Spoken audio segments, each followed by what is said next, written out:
Francesca Parodi, ¿cómo estás tú? Muy buenos días, ex secretaria general de Evópoli, ex seremi de gobierno, pero súper vigente panelista de los miércoles en Estelares. Te cuento, Francesca, que hoy día vas a estar solita, porque Tania no está. Hola Francesca, ¿cómo estás? Hola, muy buenos días, Álvaro, Constancia, y es verdad, a ver si algún día tengo otro cargo, pero Volveremos. ¿Ah? No sé qué tanto, pero ¿Pero ganas hay o no? ¿Ah? Siempre. Estoy en recesión indefinida, digamos así. No, pero me encanta esto de ser ex. Reflexión suena mejor. Estoy en reflexión. Profunda. ¿Ah? Hasta que tengamos una nueva constitución voy a seguir siendo ex. Chuta, pero eso se ve medio complejo, Francesca, lo de la nueva constitución. Oye, yo no pierdo la esperanza. Así, ¿ah? Ya, Sí. de ahí tenemos... Hablamos de lo mismo entonces, Sí, pues sigamos con el hilo, démosle, ya que la hagámosle, Francesca pongámosle bueno. nos puso el tema, digamos. Sí. Yo pensé que iba a hablar de Carolina Toá, ya bueno. No, pero... Aprovechamos. O podríamos hablar de Camila Vallejo también. Claro, y su viaje a China. De que quieran. Vaya a copiar ideas, vamos. Dale. Oye, pero Constanza. ¿qué debería pasar? Porque bueno, ayer hablábamos un poquito, ¿cierto?, de la división que se está generando con Rojo Edwards respecto al llamado que hace a que no haya plebiscito. Claro, activar ese protocolo que hay para que no haya plebiscito. Exacto, que no haya plebiscito. Que viene en enredado, diciembre. ¿para qué lo vamos a decir? Pero bueno, hay una forma en que tienen que ocurrir una serie de factores y no habría plebiscito. Exacto. Y eso es lo que quiere activar Rojo. Por un lado. Por un lado, ¿cierto? Sí. Claro, es que básicamente ahí sería un veto final al texto que efectivamente el derecho a veto lo tiene, en este caso la mayoría de un veto lo tiene, en este caso el Partido Republicano. Yo francamente encuentro muy lamentable todo lo que está pasando, porque creo que nos enreda a futuro también el hecho de poder tener dos cierres en falso de lo que vendría a ser este proceso de nueva constitución, obviamente mucho más diluido y con bastante menos bombo de lo que tuvimos en la primera convención, pero creo que nos farreamos una oportunidad muy grande y yo todavía espero este gran consenso en manos de los expertos, que puede decir, bueno, es menos democrático. Es democrático porque efectivamente los expertos fueron nombrados en este caso por los partidos políticos y está representado todo el arco de los partidos políticos, a diferencia de lo que pasa en el Consejo Constitucional, donde solamente hay algunos partidos y particularmente se diluye mucho la centroizquierda, el PPD. Además, esa era la regla del juego, Francesca. Todo el mundo sabía cómo era el asunto, digamos. Ahora, Ese es el tema, o sea, atacar atacar ahora el modelo, cuando aprobamos el modelo, cuando estuvimos de acuerdo con el modelo, creo que un poco en base también a no poder encajar quizás una posible derrota de lo que podría ser este proceso. Yo me mantengo optimista hasta el final con respecto a esto. Creo que sería muy lamentable no poder cerrar esto con un nuevo texto que genere un consenso amplio, porque tampoco me vale una constitución que la podamos aprobar por un 51%, o sea, eso te está hablando de un país que efectivamente no reconoce ese texto como tal. Y ahí yo lamentablemente soy bien crítica, porque creo que si bien vimos muy malas prácticas en la Convención 1.0, donde se excluyó un sector político por esas mayorías que yo insisto que son relativas, lamentablemente pecamos ahora en lo mismo, pero al revés, donde creo que el Partido Republicano puso la música y parte de Chile Vamos le bailó las canciones, y creo que eso también, creo que ahí también perdimos la oportunidad de haber servido como puente, particularmente Chile Vamos, que era el que tenía ese rol, por estas mayorías relativas nuevamente, de haber podido conversar más con la izquierda y haber podido consensuar también cosas que, más allá de las legítimas aspiraciones que pueda tener cada uno en este bolsillo payaso que muchas veces pensamos que es la Constitución donde metemos todo lo que se nos ocurre, haber logrado tener un texto que fuera mínimo y que efectivamente fuera un facilitador para poder avanzar como país y no un entorpecedor, que creo que lo fue el texto de la primera convención, y creo que lamentablemente hay cosas en este texto que también van en camino hacia ella. Francesca, este ha sido un proceso cargado de ironía, ¿cierto? Porque en el fondo republicanos, que no quería hacer una nueva constitución, un nuevo proyecto, es el que termina finalmente teniendo la mayoría en la comisión actual, creando este texto o modelándolo, ¿cierto?, en base al que entregaron los expertos, pero ahora vuelve a ser irónico que ellos mismos estén haciendo un llamado a que no haya una votación, un plebiscito por este documento a fin de año. Es que creo que va muy en la mano de lo que siempre el Partido Republicano, ¿no? Porque, recordemos que ellos fueron un retractor del proceso en sí mismo, 1 o 2, o sea, no había que tener un proceso participativo para poder cambiar la Constitución. cuando gana el rechazo, en el cual yo fui parte, y lo digo no con orgullo, sino porque finalmente fue una decepción bastante grande, porque yo voté a prueba en la entrada, de querer una nueva constitución, pero entendiendo de que esto tenía que nacer desde un consenso amplio, porque no es un programa de gobierno, es nuestra carta madre la que nos rige. Entonces, cuando pasó el rechazo, Republicano se sentó a la mesa, me tocó participar en ese tiempo, yo en ese momento no era era secretaria general de Evópolis, y participaron todos los partidos, pero Republicano en los pocos días se levantó de la mesa. Sí, pues. Entonces, y después, claro, cuando efectivamente ya se avanza estos expertos que iban a trabajar las bases, ahí Republicano se vuelve a sentar.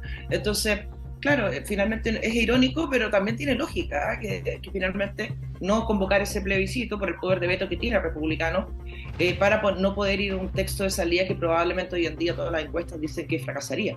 Entonces ahí hay dos alternativas: o Republicano se sienta a través de los expertos y matiza las iniciativas que ellos legítimamente, por cierto, han presentado, creo que más en un sentido de poder hablarle a su electorado que poder hablarle a un país, y poder matizar eso. Si no, obviamente van a ser gran responsables también del fracaso de este proceso, porque efectivamente ellos tienen la llave, independiente de que para algunas cosas requieren a Chile Vamos para poder aprobar. Entonces, yo lo vería como un fracaso, la verdad, pero también vería como un fracaso que en diciembre tuviéramos un rechazo nuevamente, porque creo que nos hemos farreado dos oportunidades muy grandes con las expectativas que esto tiene y también con la inestabilidad que esto genera.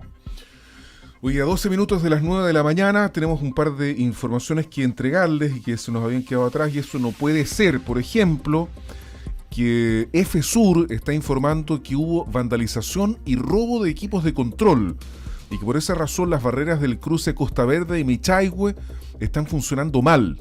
El servicio de la línea 2 circula a baja velocidad por el sector y se pide precaución y responsabilidad a los conductores que interactúan con la línea férrea. Increíble que haya personas que estén robándose las cosas, porque finalmente de eso se trata. Se roban todo. Lo vandalizan, en fin, entonces, y eso evidentemente arriesga la vida de las personas. Ya sabemos lo que pasa cuando choca un tren con un taxibús. Y lo otro es que hay un tránsito suspendido en el ramal de Pedro de Valdivia en dirección a Víctor Lamas. Esto en Concepción va a estar suspendido entre las 9:30 y el mediodía. Todo esto a propósito de la celebración del 173º aniversario de la ciudad de Concepción. Yo he dicho el número, ¿no? Eso es lo que uno aprende cuando es señor Corales o maestro de ceremonia sí, durante muchos años, digamos. Dicho el número, ¿no? 173º aniversario de la ciudad de Concepción. Pero los tiene escrito. No, dice, sale 473 nomás. Es así, Francesco. Soy bacán yo. Sí. Tantos años de señor Corales, yo hice de maestro de ceremonia muchos años y lo detestaba. Yo tengo pánico escénico, tú sabes. A mí no me gusta la gente, entonces a interactuar con personas me causaba mucho pánico. Oye, yo quiero ir a otro tema con Francesca. Cambiemos de tema. Hablemos de la ministra Carolina Toá. Se me salió nomás, dijo. Sí, se le salió nomás. El problema es que esto le genera al gobierno un problema, digamos, lo digo desde la perspectiva de la óptica del gobierno, como diría el sapo Livingston, o habría dicho morrocotudo. Porque el debate se enredó definitivamente con esto de las tomas pacíficas, y el problema es que lo que la ministra quiso decir es que hay tomas en que no se ejerce violencia ni sobre las personas ni sobre las cosas, pero esa no significa que la toma sea pacífica, como dijo ella, y se enredó todo. Y además la explicación igual es media rara. O sea, se me salió nomás, digamos. Claro. Habría que ver el contexto, no estaba en la radio agricultura, a lo mejor estaban en un contexto de semiserio, no lo sé, pero fue una mala salida, creo yo, Francesca, ¿no? ¿Cómo lo ves tú? Que lo que pasa es que el gobierno, yo insisto que se pisa un poco los talones con los proyectos de seguridad en general, porque creo que tiene división interna cuando las coaliciones de gobierno funcionan más como colisiones de gobierno dentro de los proyectos de seguridad. Sí, son desafortunadísimas las palabras. Efectivamente puede ser que una persona se tome una casa que no está habitada y que no hay un hecho de violencia en sí mismo en el momento de ingresar a esa casa, pero no por eso no hay un hecho de violencia en sí mismo para la persona que es dueña de esa casa, donde no se le está respetando su propiedad privada. Entonces, claro, si se toma la casa de Carolina Toá, si es que tiene una casa de veraneo, lo desconozco, que está cerrada porque estamos no en época de verano, para ella no va a ser violento. Entonces, creo que se enreda en este momento. Y creo que en gran parte también es un poco de poder no ser tan duros con respecto a esto. Yo creo que la ley de usurpaciones, independiente de que efectivamente hay una naturaleza diferente de una persona que tiene una necesidad habitacional a una persona que lo hace porque reivindica sus terrenos contra las forestales o motivos más políticos. Obviamente tiene una naturaleza diferente, pero yo creo que es un avance tipificar esto como directamente lo que es un delito que tiene que ser sancionado con rigor. Yo también creo que está un poco enredada la conversación, porque también ayer la ministra Carolina Toá habló de que por ese sentido se iba también a tratar como delincuentes a las personas que en este momento se encuentran en campamentos, cuando la ley expresamente dice que esto excluye a las personas que están cadastradas por el MIMBU de las personas que actualmente están en campamento. Entonces, claro, lo que dijo la ministra, para ser súper específico, dijo que la derecha piensa que todas las personas que están en campamentos deberían ser condenadas a la cárcel. Lo que pedimos, dijo, es que el debate se plantee así y no que se diga que el Ejecutivo está protegiendo usurpadores. Esa es la cita de la Lo que pasa, Álvaro, es que la ley dice que esto excluye a las personas que están cadastradas por el mismo. Sí. Entonces, creo que está utilizando un poco, me parece un poco también lo que le pasó un poco al gobierno también con la reforma tributaria, que cuando ya el tema iba mal y se cayó en la Cámara de Diputados, salió el ministro Marcel diciendo que Chile no iba a tener plata ni siquiera para prender los semáforos, entonces, porque todo corría con la reforma tributaria. Entonces yo creo que hay que sincerar un poco también las conversaciones con respecto a cuáles son realmente las implicancias que tendría la ley de usurpaciones si que se retirara el veto y fuera promulgada tal cual está. Entonces yo creo que son unas frases muy desafortunadas. Creo que podemos entender de que pueden haber naturalezas diferentes, pero el delito es uno, ¿eh? Está finalmente haciendo, obviamente que tenga agravantes, si entras con pistolas y efectivamente esa es otra cosa, pero yo creo que sí tiene que ser tipificado como delito y no como multa. Saben perfectamente que las multas en Chile, primero que nada, son de muy difícil ejecución, sí. Casi nadie las paga, y el problema no es tanto porque si a mí me toman mi casa, no es tanto que vaya a haber una multa a la persona que se lo tomó, el problema es que se pueden pasar años a que esa persona me devuelva algo que es mi propiedad.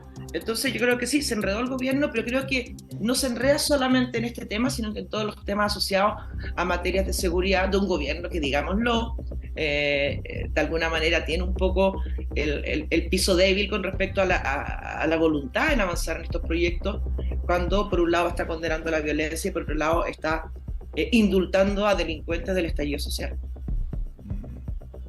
Doña Constanza. Sí. No, que es complejo en realidad el tema, ha generado harto debate, ¿cierto? Respecto a si efectivamente existen estas tomas pacíficas, no existen las tomas pacíficas. Ahora ya la misma ministra dice que no.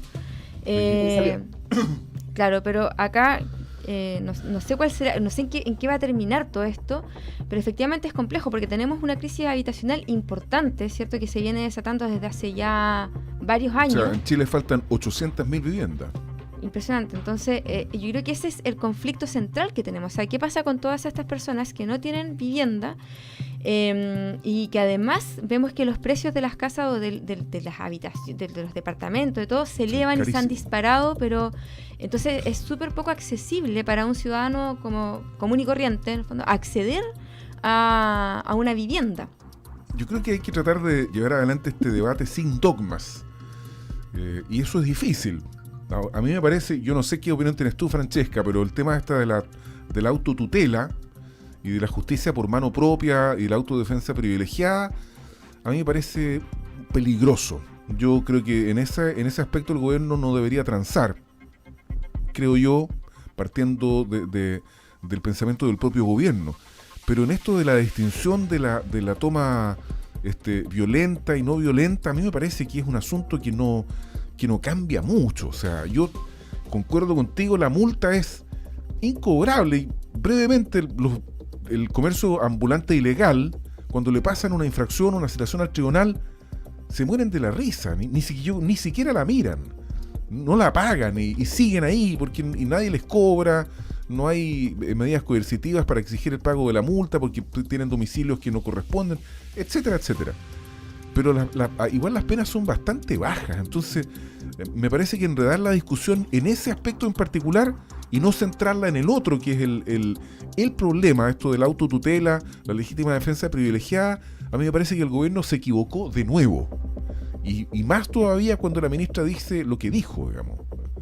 Sí, lo que pasa, y tratando de salir un poco de los dichos de Carolina Toa, que creo que en realidad más de lo que clarifican, el tema de poder distinguir, obviamente, las multas, bueno, que las multas no existen, y yo creo que el delito es uno, que es la toma de una propiedad privada, que esto viene de la mano de un déficit habitacional. Claro, por supuesto que es un tema, si eso no lo discutimos, pero no por eso una persona se puede tomar una propiedad que es privada de otra persona, independiente, quizás, y no estoy poniendo como idea, pero efectivamente si esos terrenos fueran del Estado, quizás la figura sería diferente, porque estoy causando un daño, en este caso, a una persona que tiene su vivienda, o que quizás es su vivienda de veraneo, sí, pero legítimo igual.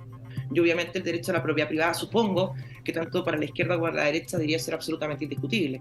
Entonces, hay un problema habitacional detrás, eso qué duda cabe, y por eso también la propia ley excluye a la gente que está catastrada en el MIMBU, en campamentos, para poder buscar soluciones habitacionales. Pero creo que entrar a matizar la toma de la propiedad privada, bueno, no es tan malo, porque creo que ahí también cometemos un error. Y lo mismo que dices tú, ¿qué tanto, o sea, cuáles son las consecuencias de los actos, en el sentido de me van a dar una multa que da lo mismo, no la pago, total, nadie me la va a venir a cobrar, ni voy a tener ningún tipo de perjuicio por esa acción? Creo que de alguna manera motiva a poder realizar este tipo de acciones, eso sin olvidar obviamente toda la discusión que tenemos detrás, que es legítima y que es necesaria, y que lamentablemente no hemos encontrado soluciones a tiempo, como es el hecho de poder hablar de ese déficit habitacional que tenemos. Pero insisto, creo que entrar en este momento a matizar el tema, creo que es un error. Y ahora, claro, el problema tenemos que la ley se puede caer, que efectivamente sí, vamos a continuar teniendo la usurpación como una falta más que como un delito, y creo que eso no va en el camino de lo que necesitamos. Y aquí, sin tanto dogma de la izquierda a la derecha, que la izquierda es que la derecha quiere a la gente en los campamentos, se va a montar, eso no es verdad. Y que ahí también pide a la ministra Carolina Toa un poco más de rigurosidad, que es la ministra de Interior. Oye, Francesca, un agrado estar contigo esta mañana de miércoles. Tenemos que despedirte porque llegó Francisco Ubieta y entró al locutorio. Bien enojado, bien enojado. No, se está tomando está usurpando el locutorio. Muchas gracias, Francesca. Nos vemos, Francesca, que esté muy bien. Que la aproveche mientras no se promulgue la ley. Que esté muy bien, chao, Francesca. Tenga un buen día, muchas gracias. Igualmente. Hasta pronto, hasta el otro miércoles. Las voces de Buena Costumbre hablan desde el Biobío y son de Constanza Escobar y Álvaro Migueles. Confiar es buena costumbre.